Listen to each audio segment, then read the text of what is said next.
Bonjour, alors dans cette vidéo, je vais vous parler des différentes façons de faire de l'investissement et de l'analyse value, c'est-à-dire voir qu'est-ce qu'il faut privilégier entre l'approche traditionnelle qui est vieille de plusieurs siècles ou la plus récente approche quantitative qui date de quelques dizaines d'années et qui est vraiment accessible à l'investisseur individuel, on va dire depuis à peu près une dizaine d'années seulement maintenant.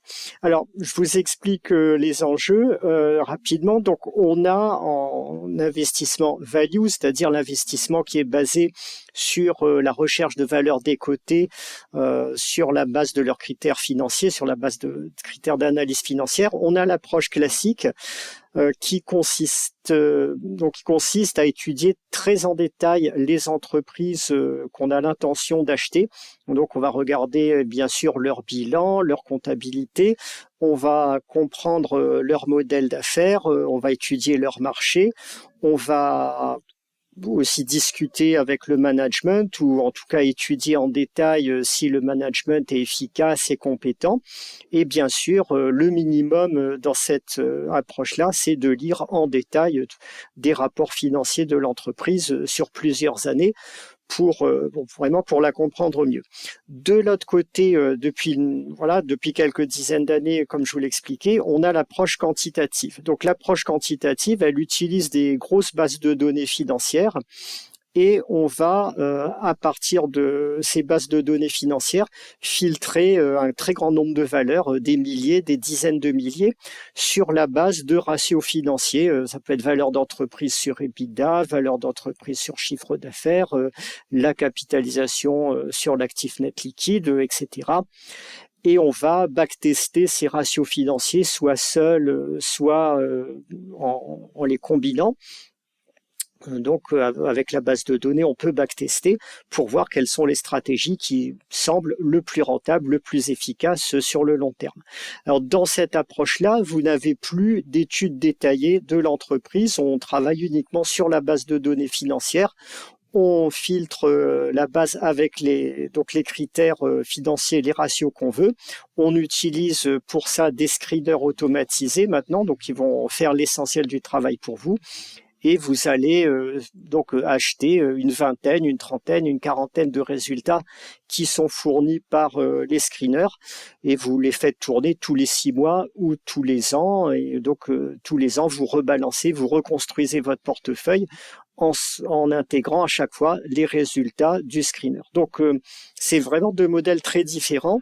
Dans le second, j'insiste, il n'y a plus d'études détaillées de l'entreprise. À la limite, on n'a même plus besoin de lire les rapports financiers. On cherche pas à comprendre ce que l'entreprise fait. C'est juste les ratios qui comptent. Alors là, c'est les deux extrêmes, et comme d'habitude dans la vie, les approches nuancées vont fonctionner nettement mieux, vous le verrez plus tard. Alors, pour l'approche value classique, les avantages, c'est qu'il y a très peu d'échecs si l'analyse est bien faite. Donc, si vous êtes compétent dans ce domaine, une fois que vous aurez étudié le management en détail, le marché, l'entreprise, normalement, vous ne devez pas vous planter.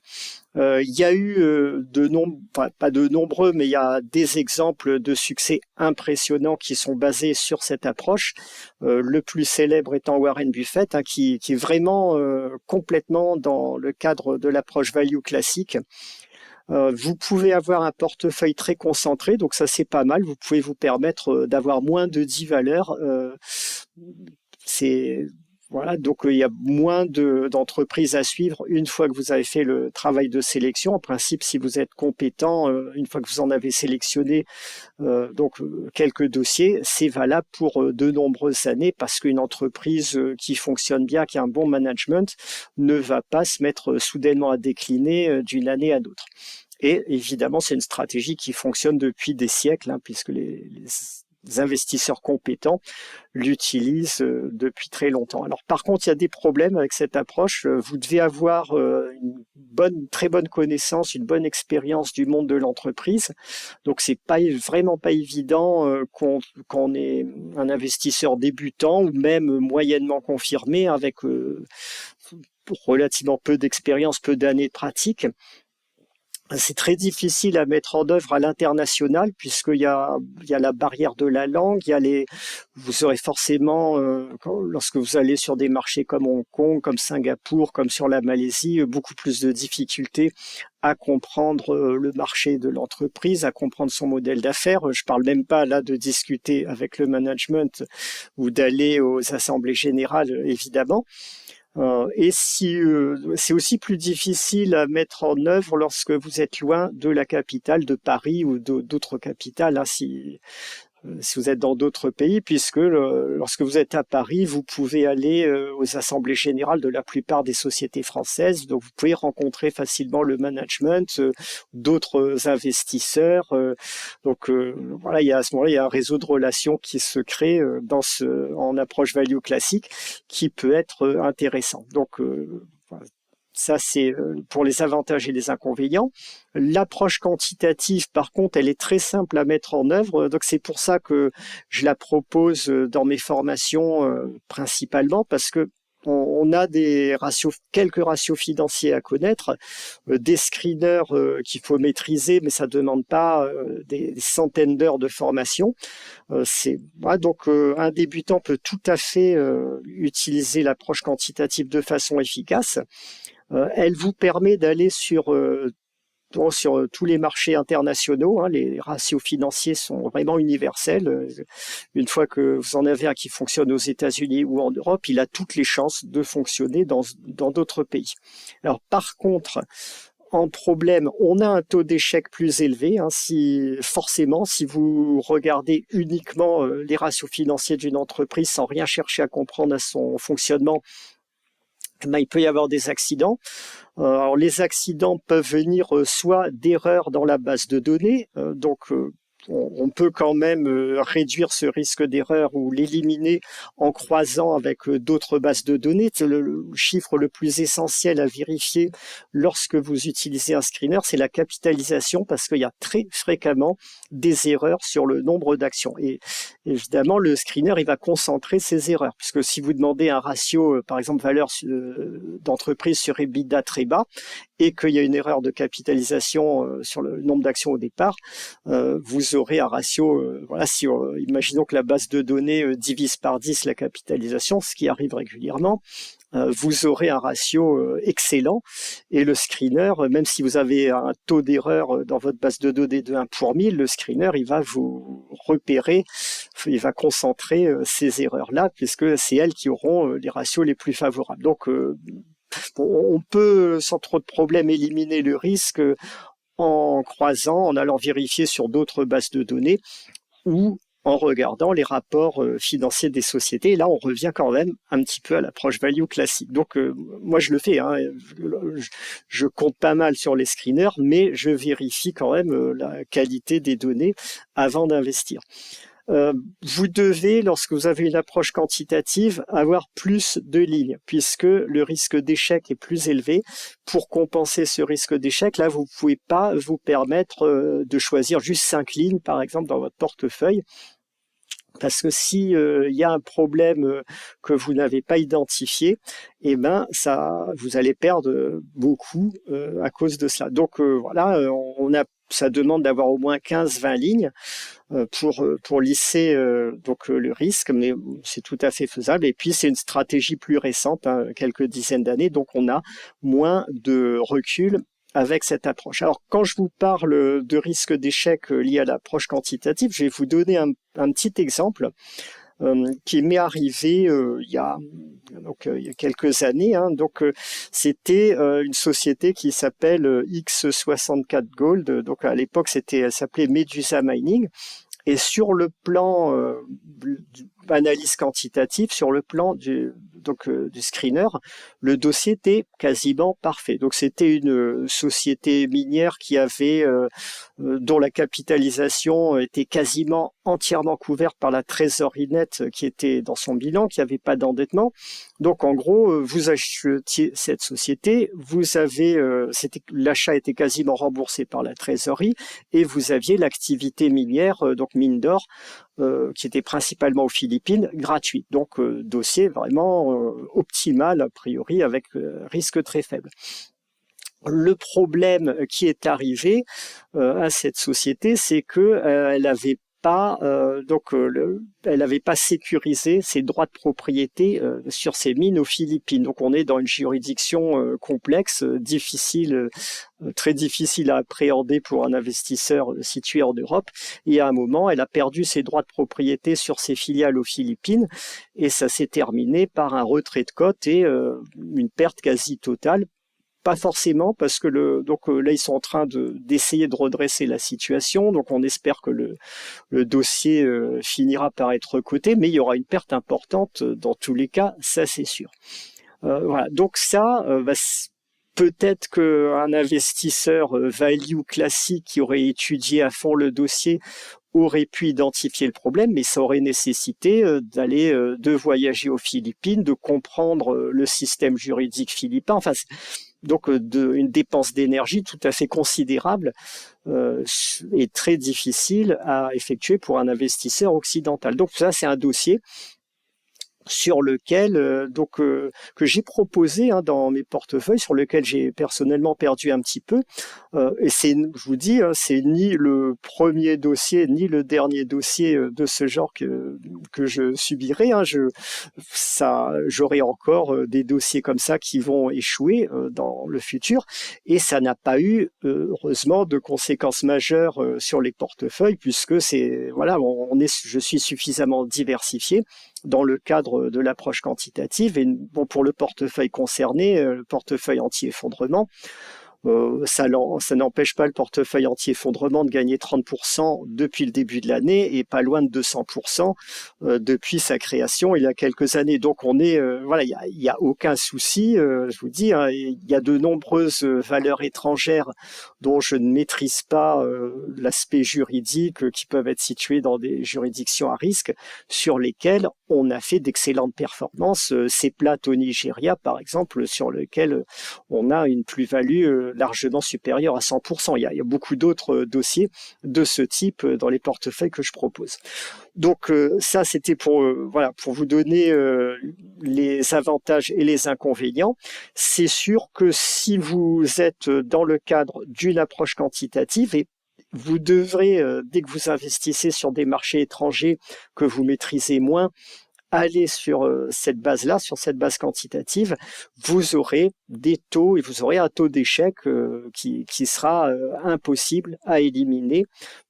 Il faut juste en tenir compte, ça, c'est absolument pas gênant. Alors toujours sur ce sujet des deux approches, j'en profite pour vous présenter le portefeuille actuel de Warren Buffett, c'est-à-dire de sa société Berkshire Hathaway.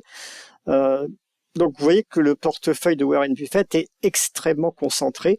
Même s'il gère des centaines de milliards, il reste totalement dans un cadre d'approche value classique où il étudie à fond les dossiers dans lesquels il investit. Et vous voyez que l'essentiel de son patrimoine, de son portefeuille sur Berkshire Hathaway, est constitué de cinq lignes. Donc il y a American Express, il y a Apple. Donc il reste totalement dans le cadre de l'approche value traditionnelle. Alors qu'est-ce que je vous recommande maintenant ?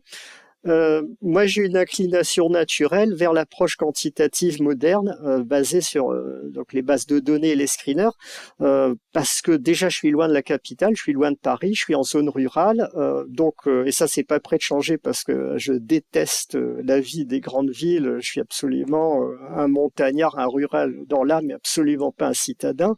Donc ça, je pourrais jamais vivre à Paris ou dans une grande ville. Je suis dans un pays de second rang qui s'appelle la France. Donc je suis pas aux États-Unis comme Warren Buffett, donc on est dans un environnement beaucoup moins favorable malheureusement aux entreprises. On peut espérer que ça change, mais pour l'instant c'est comme ça. Donc il y a beaucoup plus de nécessité de diversification géographique que si on vit aux États-Unis et qu'on s'appelle Warren Buffett. Malgré tout, je cherche toujours à comprendre, le modèle d'affaires de chaque entreprise, de chaque action que je choisis. Donc je lis les rapports annuels, je lis les rapports semestriels, je lis les analyses des sociétés de recherche quand elles sont disponibles. Donc je fais pas du quantitatif pur sans chercher à comprendre mes investissements. Je vais vous donner un autre exemple qui explique un peu la démarche. Je vais vous présenter une société polonaise. Voilà, qui s'appelle Votum SA. Cette société polonaise, elle est ressortie en tête d'une stratégie de screening que j'ai. J'ai de très nombreuses stratégies de screening dans les screeners que j'utilise et que j'explique dans mes formations. Celle-ci, elle porte sur des valeurs européennes de forte croissance. Et Votum est en tête avec le meilleur score financier de toutes. Et c'est vrai que si on regarde le dossier, il est quasiment miraculeux. Donc on a une société déjà qui a à peu près aucun endettement net. Voilà.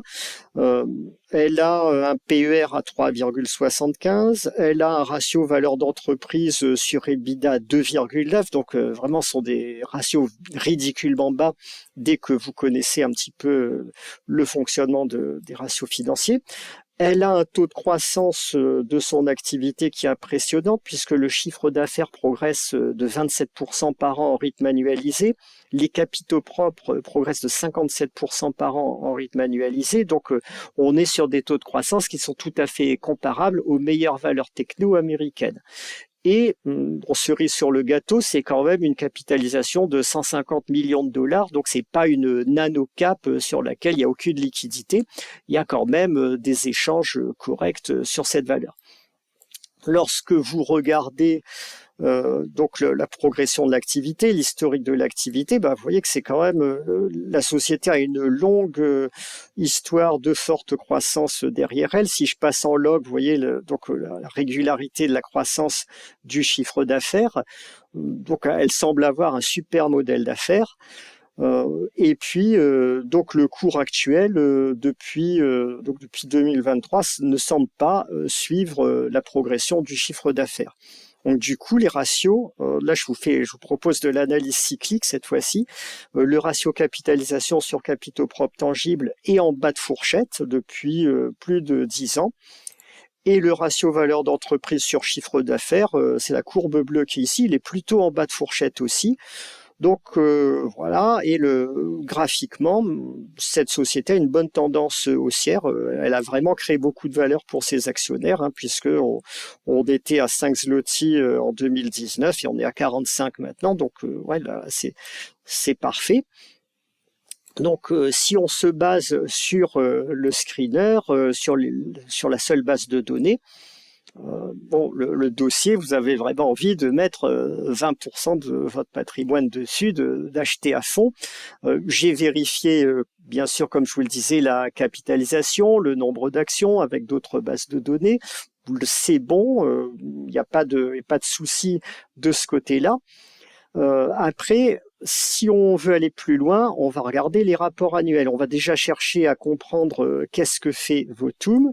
Alors, je vous explique un petit peu. Votum, c'est une société au départ qui a commencé son activité dans l'indemnisation d'accidents. Donc, en gros, elle aidait les clients d'assurance à obtenir l'indemnisation à laquelle ils avaient droit, et quand il y avait une bataille juridique, elle leur procurait l'assistance nécessaire pour qu'ils puissent toucher leur indemnisation si l'assurance était récalcitrante. Et puis, elle s'est diversifiée vers les litiges sur prêt, toujours en aidant les emprunteurs, en aidant les potentiels sinistrés. Donc un emprunteur qui avait souscrit un prêt où il y avait des clauses abusives, ou selon la législation polonaise, puisqu'on est ici en Pologne, et selon la législation européenne. Donc, elle aidait cet emprunteur à trouver la faille juridique pour pouvoir ensuite se retourner contre la banque et obtenir des déductions, des remboursements moins importants, des pénalités moins importantes par rapport au prêt auquel il avait souscrit. Donc, maintenant, ça forme le gros de son activité.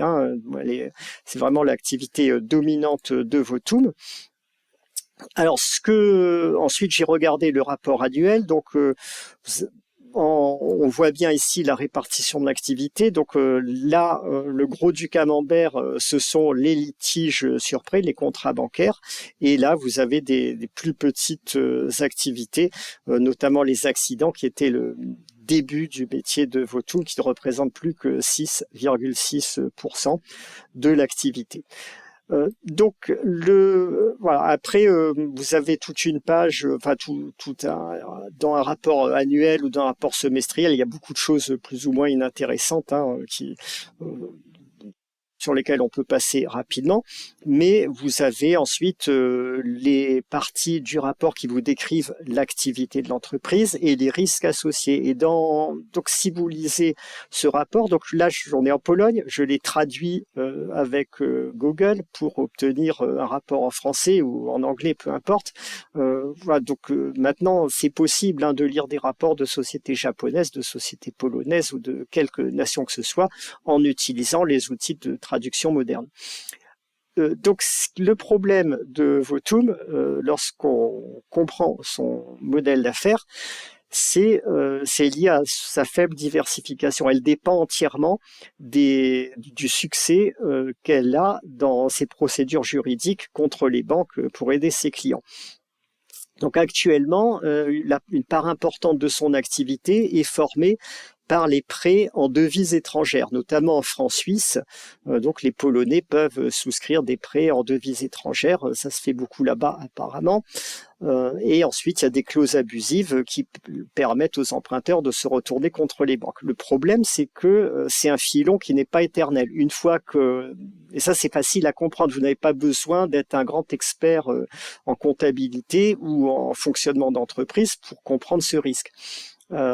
Une fois qu'une banque s'est fait retoquer auprès des tribunaux par rapport à des clauses qui étaient illégales sur ses contrats de prêt, une fois qu'elle a subi des dizaines, des centaines de pertes à cause de ça, évidemment, elle va pas continuer, elle va tout de suite s'adapter et les nouveaux prêts qu'elle va proposer vont corriger l'erreur qu'elle avait faite. Et du coup, le vivier que Votoum exploite risque de s'épuiser à terme. Donc, il y a toujours un vivier qui dure plusieurs années parce qu'on a des prêts multi-annuels et donc des litiges sur ces prêts qui durent. Mais ensuite, ça s'arrête. Et donc, Votoum, elle doit en permanence trouver des nouveaux litiges, de nouvelles catégories de prêts sur lesquels elle pourra attaquer les banques et défendre ses clients pour continuer à accroître son chiffre d'affaires. Donc ce risque, il est mentionné dans le rapport de la société et il est mentionné aussi dans les traductions, dans les analyses qui sont faites par des sociétés de recherche, donc qui détaillent l'activité. Là, c'est la société Boss, qui donne des objectifs de cours sur Votoum. J'ai traduit en français aussi, donc là c'est en polonais, mais on peut le traduire en français. Donc ils prévoient une baisse importante du chiffre d'affaires et du résultat à partir de 2027, en intégrant le risque que je vous disais d'épuisement du vivier de prêt. Maintenant, ils vous disent aussi que, et ça se retrouve dans le rapport annuel ou semestriel de Votoum, qu'elle a trouvé un nouveau vivier qui sont les prêts, des prêts à titre gratuit, donc je ne sais pas exactement quelle catégorie de prêts, mais qu'elle attend un jugement de la Cour européenne qui lui permettrait de s'engouffrer dans la brèche et d'avoir un nouveau réservoir de litiges intéressant à exploiter. Si c'est le cas, son chiffre d'affaires pourra continuer à progresser, mais il y a un risque important lié à la nature de l'activité. Donc ça, ce que je vous dis là, c'est une analyse simple. On cherche à comprendre le modèle d'affaires et à voir les risques potentiels. C'est pas rédhibitoire parce que les valorisations de Votoum sont extrêmement faibles. Ils ont prouvé pendant 15 ans qu'ils étaient capables jusqu'ici de trouver en permanence de nouveaux modèles d'affaires, de générer beaucoup de croissance. Donc, on peut toujours acheter cette société Votoum pour cette raison. Elle a une superbe croissance de son activité, mais on est conscient en même temps qu'il y a un risque. Donc, vous allez si vous achetez cette action, vous allez y consacrer une part limitée de votre portefeuille, ce qui peut être peut-être 5%, 4%, pour que au cas où l'activité se mettrait à décliner, vous ne soyez pas pris au dépourvu. Donc ça, c'était pour vous montrer que la compréhension du modèle d'affaires est quand même très utile, même lorsqu'on a peu d'expérience et même lorsqu'on privilégie l'approche quantitative. Donc voilà, si on regarde le bilan, le track record des deux approches, il est quand même à l'avantage de l'approche classique jusqu'ici, puisque la fortune de Warren Buffett dépasse de très loin celle des autres investisseurs value qu'on peut connaître, mais il y a des bons succès quand même en approche quantitative plus récente. Il y a Joel Greenblatt, Peter Lynch, James O'Shaughnessy par exemple, donc qui ont accumulé, ils n'ont pas accumulé de patrimoine au niveau de Warren Buffett, mais ils sont quand même devenus très riches. Donc voilà, il y a quand même une réussite, mais voilà, Peter Lynch, malgré tout, utilise aussi de l'approche value classique. Il recommande de n'investir que dans les modèles d'affaires qu'on comprend, que dans les entreprises qu'on comprend. Donc en conclusion, moi ce que je peux vous dire et ce que je propose régulièrement dans mes formations, c'est de privilégier l'approche quantitative basée sur les screeners, sur les ratios financiers lorsque vous débutez, et même ensuite parce que vous aurez accès comme ça à un vivier de départ beaucoup plus grand. Et vous aurez la possibilité d'utiliser des stratégies qui sont très très productives et très peu consommatrices de temps, puisque les filtres des screeners feront le gros du travail pour vous. Malgré tout, il faudra compléter cette approche par l'approche value traditionnelle, par au moins la lecture des bilans de société. Et puis quand vous montrez en compétence, au fur et à mesure que vous aurez acquis de l'expérience en bourse, que vous aurez vu de nombreux dossiers, vous allez mieux comprendre le fonctionnement de l'entreprise et vous pourrez de plus en plus utiliser en complément l'approche value classique.